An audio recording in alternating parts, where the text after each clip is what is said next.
یا پھونکنے کے بعد ہوش میں آئے ہیں۔ حدثنا عمر بن حفص قال حدثنا ابي قال حدثنا الاعمش قال سمعت ابا صالح، یعنی اس سے موسیٰ علیہ السلام کی شان کا پتہ چل رہا ہے۔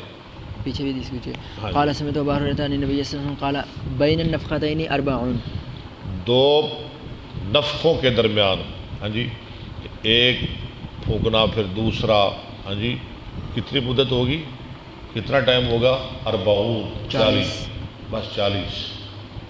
قالوا يا ابا هريرة 40 يوما قال ابيت، انہوں نے کہا، حدیث ابو ہریرہ بیان کر رہے ہیں نا، صحابہ نے کہا 40 یومن 40 دن، قال ابيت، اس نے کہا مجھے نہیں پتا۔ قال 40 سنة قال ابيت، 40 سال، انہوں نے کہا بیت ہو۔ قال 40 شهرا قال ابيت، 40 مہینے، ابو ہریرہ نے کہا میں انکار کرتا ہوں۔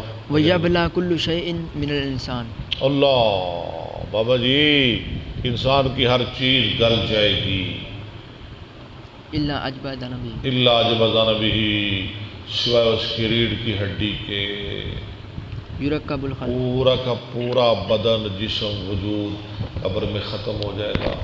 یہ ریڑھ کی ہڈی، بلکہ یہ بھی پوری نہیں، اس کا تھوڑا سا، عجب کہتے ہیں کنارہ، دم کا کنارہ ایک تل کے برابر، جتنا ایک تل ہوتا ہے نا چھوٹا سا، اتنا سا، اتنی سی وہ رہ جائے گی، سارا وجود گل سڑ جائے گا قبر میں، اور اس سے ہی اللہ اس کو زندہ کر دے گی۔